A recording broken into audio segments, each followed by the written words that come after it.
Boa tarde, professor Antônio Carlos.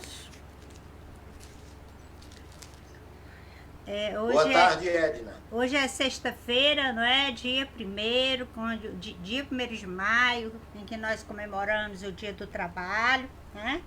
Vimos aí muitas comemorações, infelizmente, não aquelas comemorações costumeiras, porque nós estamos em plena pandemia, né? Estamos enfrentando, pelo menos na minha geração, eu não tinha enfrentado um vírus, uma pandemia desta extensão, né? E aí agora, hoje, dia 1º de maio, pela primeira vez nós estamos enfrentando isso. Então, professor, como nós combinamos, o tema do nosso debate de hoje, o nosso bate-papo, é sobre o fundamentalismo religioso e a política, não é? Então, gostaria que o senhor iniciasse, né, explicando o que é fundamentalismo e o que é e qual é o perigo que envolve o fundamentalismo na política. Perfeito, Edna.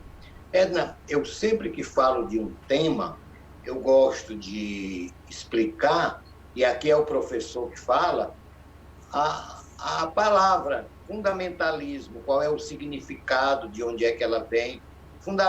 Fundamentalismo vem do fato de que as três maiores religiões, o cristianismo, o islamismo, o judaísmo, eles têm os seus dogmas e fazem a sua pregação em cima dos fundamentos da religião, tá?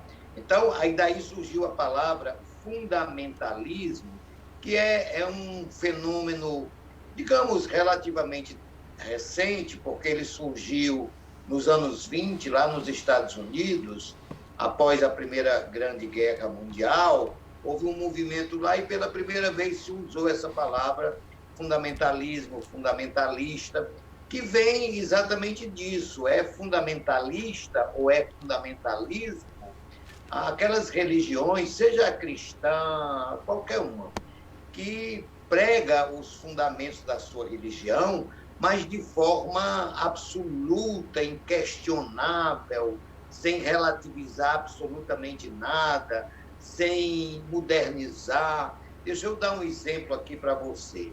Quando eu comecei a ler a Bíblia, eu comecei pelo Velho Testamento e eu me assustava em determinados momentos, porque o Velho Testamento, na Bíblia, mostra Deus como uma pessoa raivosa, punitiva, que amedronta, que tem os seus e tal. E quando a gente chega no Novo Testamento, com a chegada de Cristo, aí é que você conhece o verdadeiro cristianismo, né? Que é o que Cristo pregou, o amor ao próximo, né? A não exclusão das pessoas, e sim a inclusão, o perdão, não é?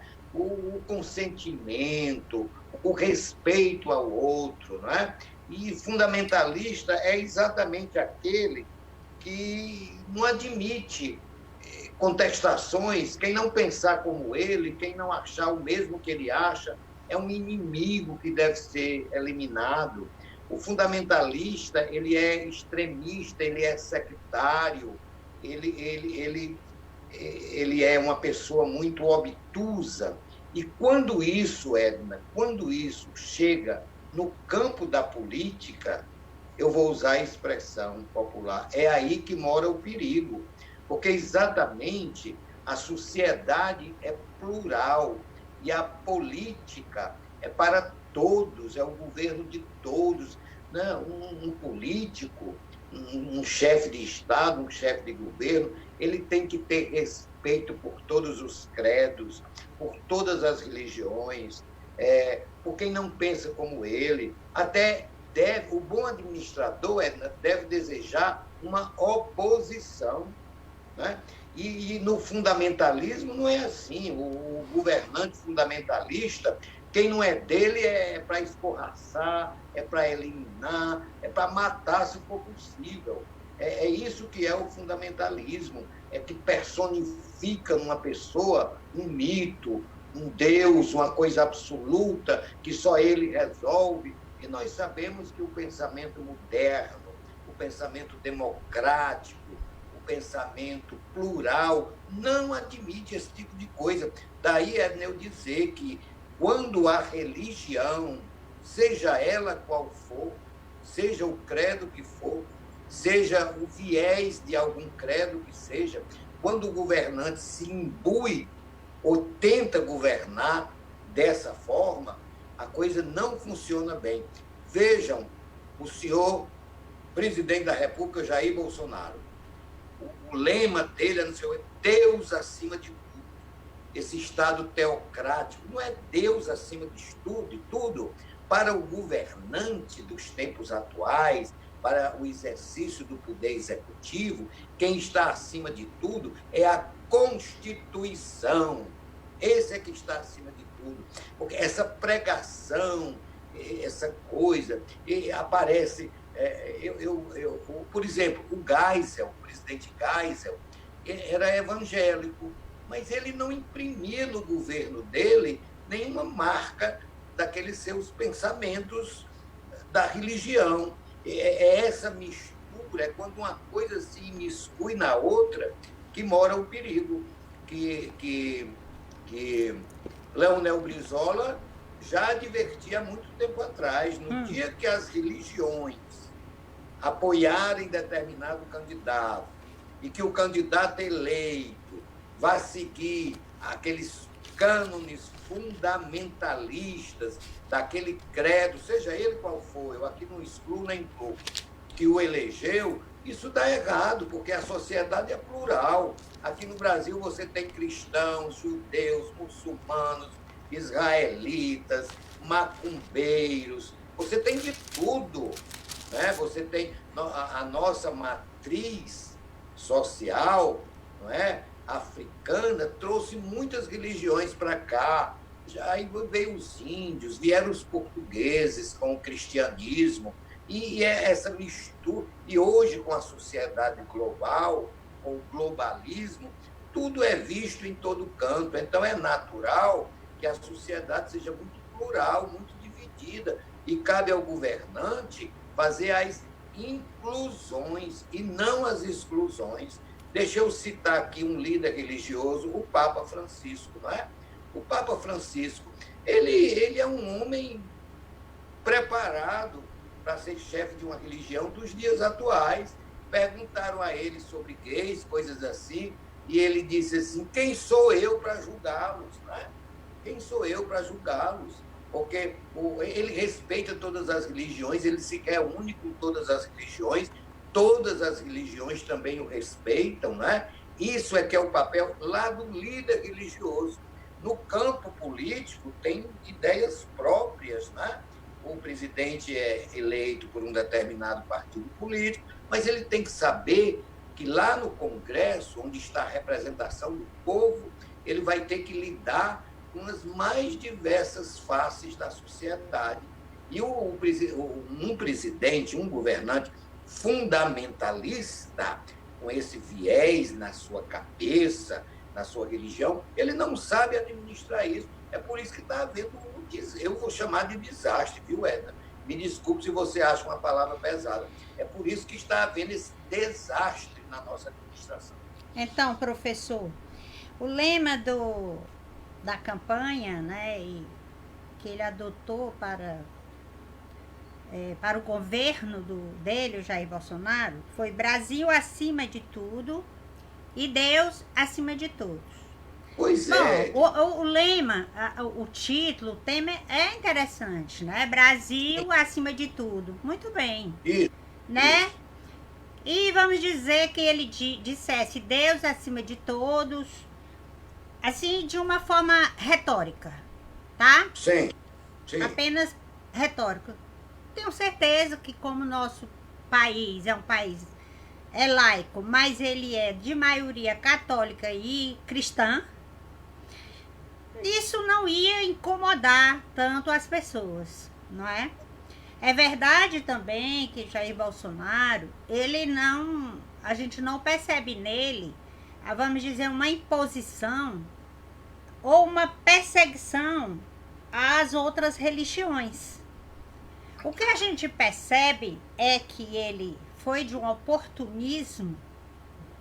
Ele percebeu essa veia, essa brecha, esse lado que ele poderia capitalizar para ele. Ele viu que os evangélicos seriam muito manipulados pelos pastores de determinadas denominações. E aí eu quero dizer para o senhor que as mais que são mais manipuladas e que muitas vezes os pastores usam o púlpito para manipular os seus fiéis, indicando ou defendendo um político A ou B, é mais a Igreja Universal, né? O R.R. Soares e a Mundial do Poder de Deus. Eu não lembro do pastor daquele da Mundial do Poder de Deus, o nome dele, é aquele que usa o chapelão, né? Tá muito rico. E o outro é o Silas Malafaia. Valdomiro Santiago. E o Silas Malafaia. Esses nomes citados são os que mais utilizam, né, do seu rebanho. Eu quero dizer rebanho porque sempre na Bíblia chama de ovelhas, né, os seus fiéis.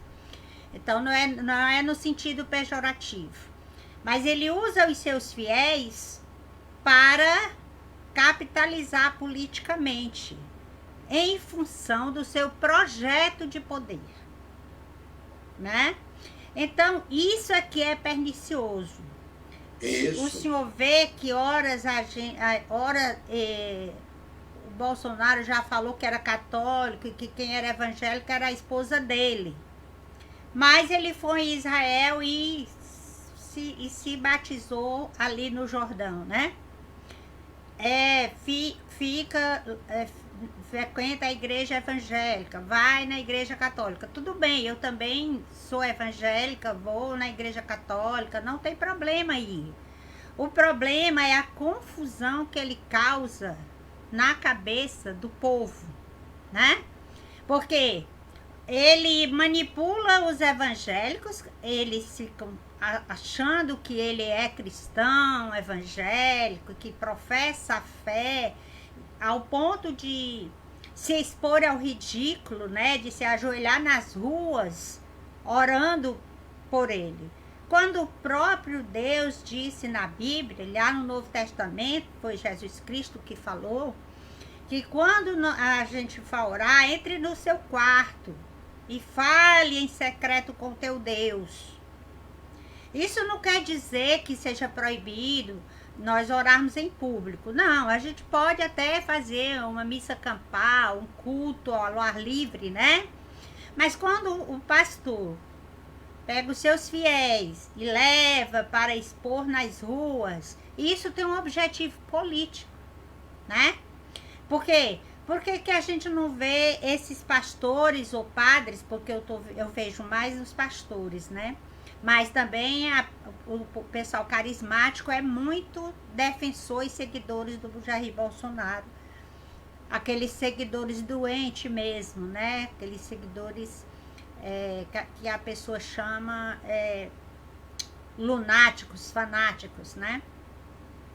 Fanático no sentido de não questionar nada. Não está aberto a questionamento, não está aberto para ouvir, né? E observando as ações do Bolsonaro, voltando aqui ao tema, que é Brasil acima de tudo e Deus acima de todos, aí qualquer pessoa que for se aprofundar ou refletir, vê que nem o Brasil está acima de tudo para ele, né? Uma vez que ele beija os pés do Trump, beija a bandeira americana, né? E em detrimento dos nossos próprios interesses, né? Porque as pessoas falam do Trump, Mas o Trump, pelo menos, é patriota, defende os americanos. Ele pode ter todos os defeitos, mas ele defende o interesse dos Estados Unidos. Mas o Jair Bolsonaro, nós não percebemos ele defendendo ou ele tendo atos patrióticos de defesa dos interesses do Brasil e da riqueza do Brasil. Pelo contrário. E ao mesmo tempo nós não vemos no Jair Bolsonaro um testemunho de um cristão, né? Porque Jesus, ele veio para perdoar pecados, ele se sentou, tanto que chegaram para ele e perguntaram: por que o senhor está sentado, né, com os publicanos? Por que o senhor se senta com as prostitutas, né? Com os cobradores de impostos, que naquela época os cobradores de impostos eram muito mal vistos, porque não existia uma lei séria que regulamentasse. Então, era o rei explorava os seus súditos, não é? E daí eles eram muito mal vistos. E ele disse que, respondeu para aquelas pessoas: eu vim para os doentes, não vim para os que estão curados, né?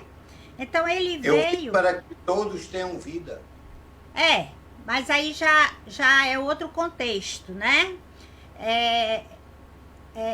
Era outro questionamento. Mas nesse contexto, perguntaram para ele também depois: Senhor, é lícito eu pagar imposto a César, né? E ele disse: dai a César o que é de César e a Deus o que é de Deus. Então, ali ele separou muito bem as coisas. Porque os judeus, eles esperavam que Jesus Cristo tomasse o trono, se sentasse ali, né, derrubasse César e tomasse o poder. Mas o Jesus Cristo, ele veio como servo. E ele disse que é o nosso testemunho que fala do que nós somos, né? Não, ele disse, inclusive, textualmente, eu não lembro qual parte da Bíblia, mas está lá, quem quiser pode procurar, que ele disse que é melhor parecer, né? Porque você ser e não parecer, né? Quer dizer que eu sou bom, eu sou cristão, mas eu não pareço cristão, não é o que Jesus ensinou, né? Por quê? O que ele disse? Ele disse... Na época, lá em Êxodo, ele disse para o povo de Israel que ele tinha escolhido. Ele disse: eu não escolhi vocês porque vocês eram os melhores entre os povos, nem os mais numerosos. Eu escolhi para que vocês deem testemunho de mim. E que as outras pessoas olhem para você e digam: eu quero servir a esse Deus que esse povo serve. Quem é que olha para Bolsonaro, né? A não ser aqueles 28% que seguem ele de olhos vendados. Quem é que, na sua sã consciência, olha para Jair Bolsonaro e vê nele a imagem de Cristo?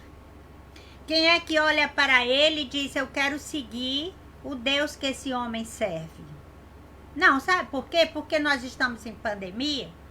E eu já falei, a gente vê um Jair Bolsonaro irônico, piadistas com piadas grosseiras, tirando momentos para ir praticar tiro ao alvo, enquanto os familiares brasileiros enterram seus mortos. Ninguém vê um Jair Bolsonaro consternado, né? Não vê um Jair Bolsonaro chorando, como chorou o prefeito de Manaus, como chora o nosso governador Camilo. Eu não digo um choro literal, mas nos cuidados que ele tem e outros governadores que têm dado exemplo, né? Como Flávio Dino, como Rui, como o governador de Paraíba, a Fátima lá do Rio Grande do Norte. E outros, né? Até o próprio Dória, né? até o próprio Dória está tendo mais cuidado com o povo que o elegeu do que o próprio Bolsonaro. E ele, outra característica que nos mostra que ele não é um seguidor de Cristo, é quando ele se acovarda e coloca a culpa no outro, né? Ele diz assim: não me botem na minha conta, acusem os governadores, quando ele sabe muito bem que ele é culpado, porque ele pode emitir moeda, ele pode mandar dinheiro para os estados, para dar condições aos estados brasileiros, aos governadores, de enfrentar essa pandemia, né? Quando ele é interpelado ali na frente do palácio, e que ele trata mal as pessoas, que ele humilha, e que ele é homofóbico, que ele trata mal os gays, que ele trata mal os negros, como o senhor mesmo falou, que ele falou que os quilombolas são pesados em arroba. E esse tipo de expressão você jamais veria numa pessoa que prega o amor de Cristo. Então, nem Deus está acima de todos ali para ele, porque ele usa o nome de Deus para ganhar apoio político, né? E nem o Brasil está acima de tudo, porque as nossas riquezas, a nossa Amazônia, a nossa água, todas as nossas riquezas, o petróleo, a Embraer, nada está sendo defendido por este presidente. Nem mesmo a saúde dos brasileiros. Por quê?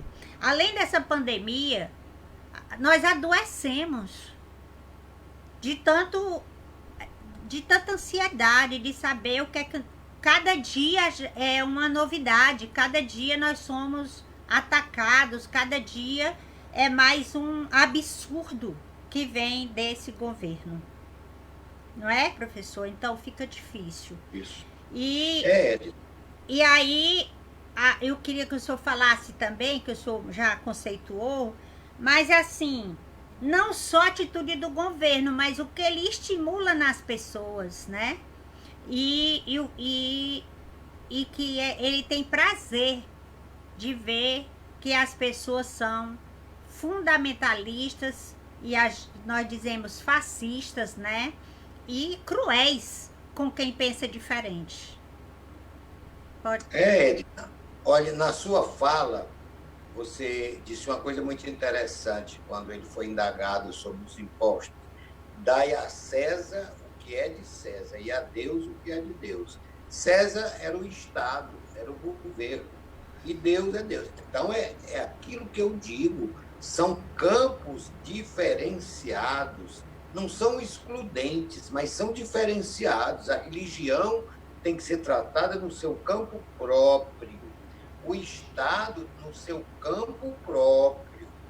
O Estado é a lei terrena, a religião é a lei divina, é a lei de Deus, é a lei da divindade que a religião tiver, né? Você veja que a própria Igreja Católica tem o seu código próprio, o direito canônico, né? E nós do Estado, e o Estado não, tem um direito constitucional e tal. Então, veja, eu identifico no Bolsonaro e nos seus seguidores muitas características fundamentalistas.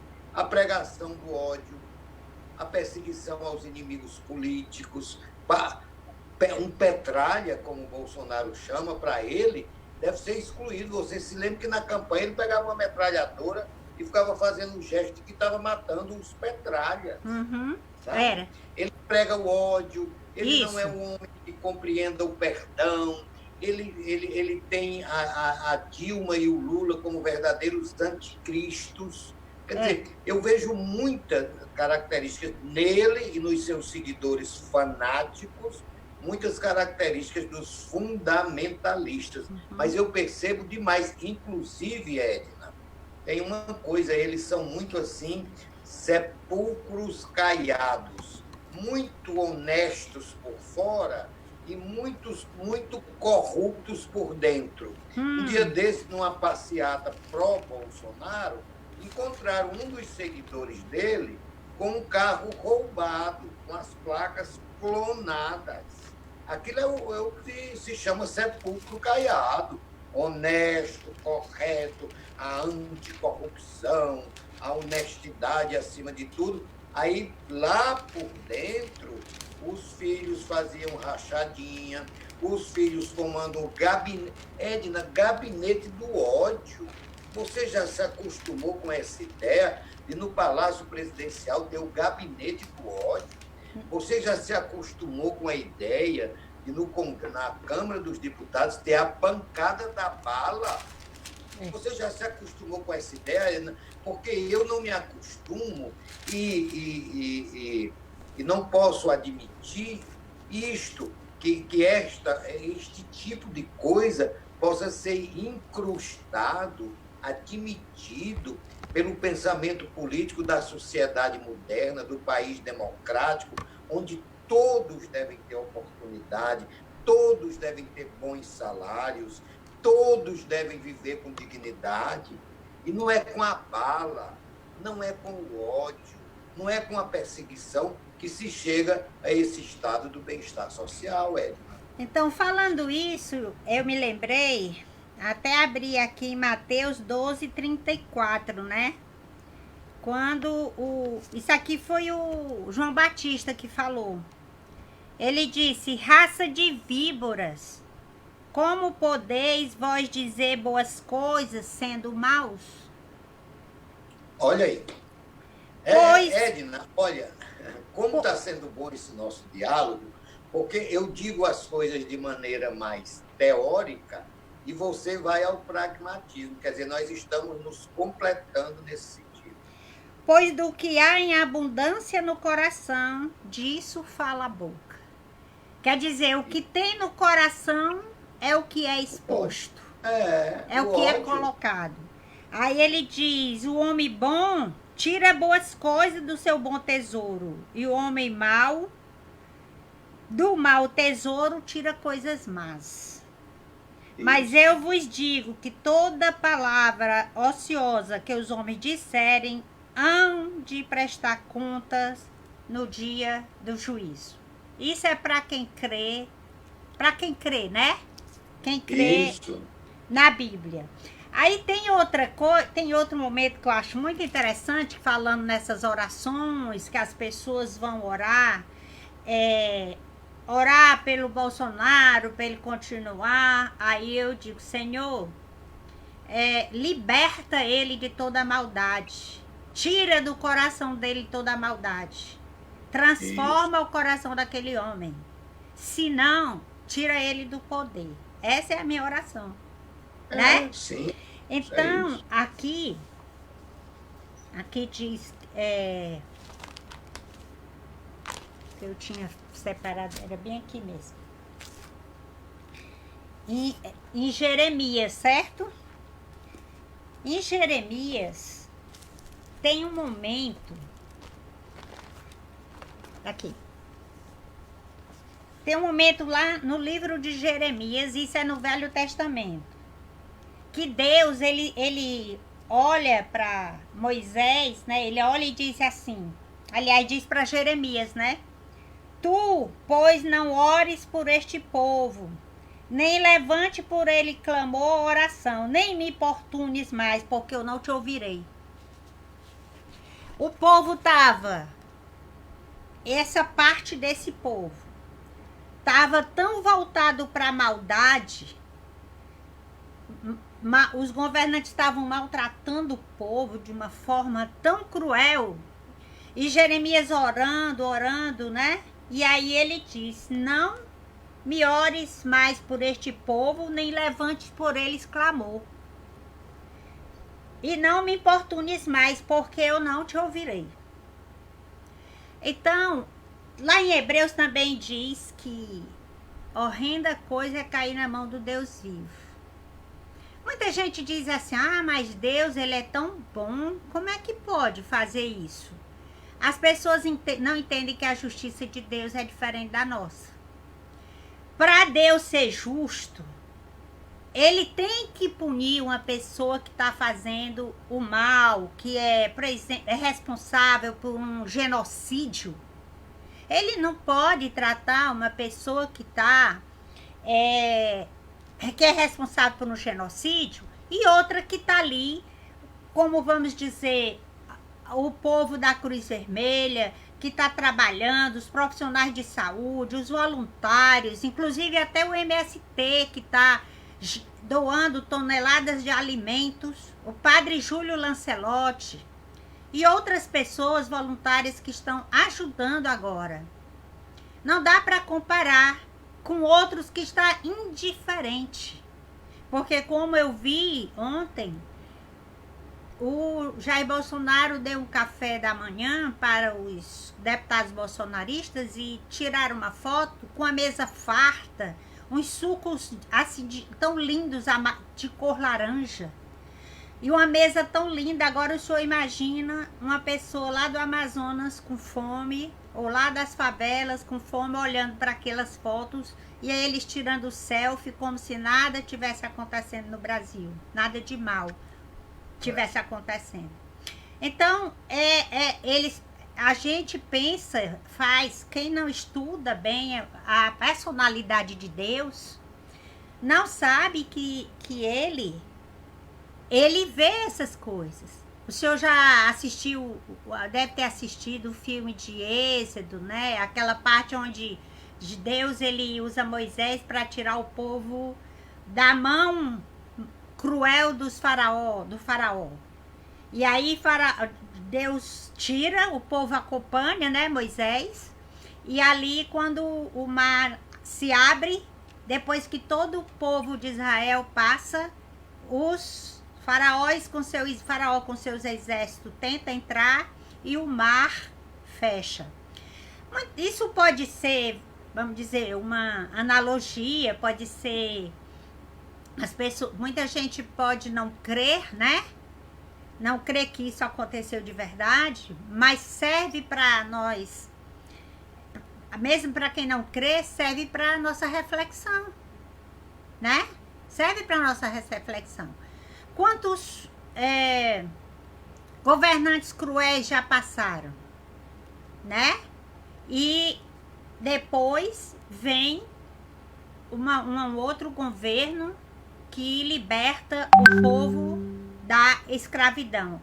O que nós estamos passando agora é uma espécie de escravidão. Porque como nós vamos nos libertar de Bolsonaro? Nós estamos debaixo dessa lei dele, dos abusos que ele comete. E muitas são as lutas que nós temos travado todos os dias para enfrentar os abusos dele e dos seus ministros e dos seus filhos. A gente fala nos filhos porque parece que os filhos governam com ele. A impressão que dá, nós votamos e elegemos 4. A impressão que dá é que nós somos governados por um colegiado, né? E mais os ministros. E escolhidos a dedo, né? Então, professor, eu quero dizer para o senhor que nós já estamos com 33 minutos. Vixe, tá bom. Então, eu só queria arrematar, lembrando aqui quem são os alvos dos fundamentalistas. Perfeito. As mulheres que lutam pelos seus direitos. As mulheres são alvo dos fundamentalistas, porque eles acham que mulher é inferior a homem, que mulher... Não teve um dia desse uma pessoa que disse, não, a mulher não é para ter nem curso superior, ela é para ser inferior ao homem.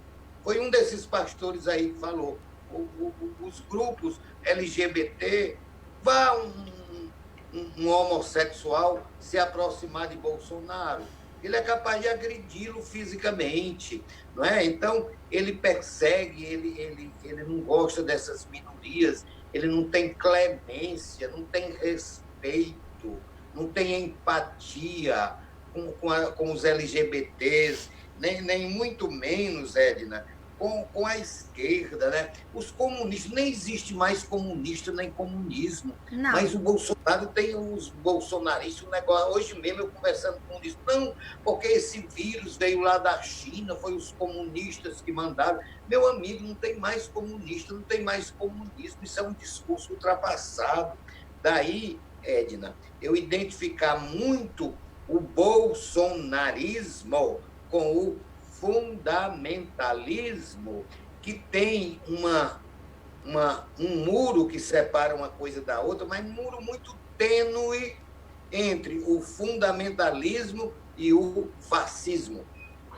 Então, uma das coisas que nós até já falamos sobre isso, que prova que Bolsonaro não tem amor no coração e não é um discípulo de Cristo, não é um seguidor da doutrina cristã, porque primeiro que ele diz que bandido bom é bandido morto.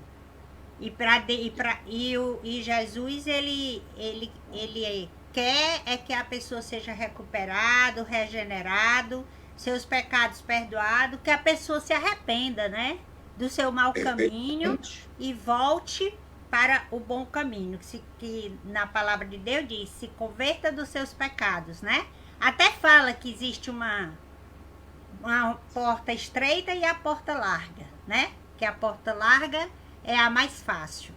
Ele não tem demonstrado amor cristão. E eu fico, como evangélica cristã, e o senhor como católico praticante, deve imaginar como é que pode e como é que essas pessoas que são evangélicas, que se consideram evangélicas, podem, né, se deixar manipular por uma pessoa que tem essa espécie de discurso há 28 anos.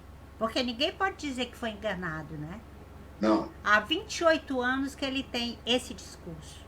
Então, a pessoa que tem como livro de cabeceira um livro escrito pelo Ustra, Coronel Ustra, e que tem como ídolo um ditador sanguinário e cruel, não pode se dizer um cristão convertido, né? Um cristão genuíno, digamos assim. Não pode. E eu não sei como é que tem pastores que não se envergonham de publicar que apoia Bolsonaro. Eu não entendo. Porque para os cristãos que crê no Pai, Filho e Espírito Santo, né? Diz que o Espírito Santo, ele não deixa o seu povo enganado. Então, ou a pessoa não deu voz ao Espírito Santo, ou ele está com o Espírito Santo afastado dele. Nós estamos falando, eu quero dizer aqui para os ouvintes, para os que creem nisso, né? Para que crê que a Bíblia é a palavra de Deus, né? E que crê na Trindade. Tudo isso que nós estamos falando é fundamentado na Bíblia, né?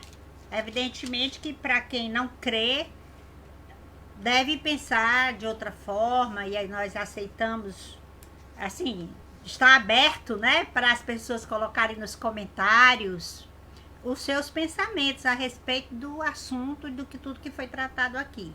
Nós não estamos fechados a ouvir as pessoas nos seus comentários, né? Então eu quero, antes de encerrar, professor Antônio Carlos, pedir para as pessoas dar os seus likes, curtir, compartilhar, comentar, né? E nos ajudar aqui no blog da Dilma, no Mídia Livre, e no blog blog da Dilma é no Facebook, e o Mídia Livre no YouTube. E o meu canal no YouTube, Edna Teixeira. Precisamos que essas pessoas compartilhem e nos ajudem, porque nós só temos uns aos outros. Nós, a Globo, a Record e outras mídias tradicionais, elas não dão voz às pessoas progressistas, né? Então, nós precisamos que essas pessoas entendam a importância de investir e de contribuir com esse blog da Dilma, né? Com o blog da Dilma, que eu sou editora e sou colaboradora, e o senhor também, tá? É um colaborador. E deixar aberto aqui para os comentários. As pessoas fiquem à vontade, porque nós não somos fechados. Nós só não toleramos comentários não civilizados, mal educados e grosseiros, porque a própria plataforma não admite mensagem de ódio, né? E mensagens que não sejam civilizadas. Então, muito obrigada a todos que nos ouviram. Obrigada, professor Antônio Carlos, porque o senhor sempre nos prestigia com excelentes conteúdos. Uma boa tarde. Obrigada.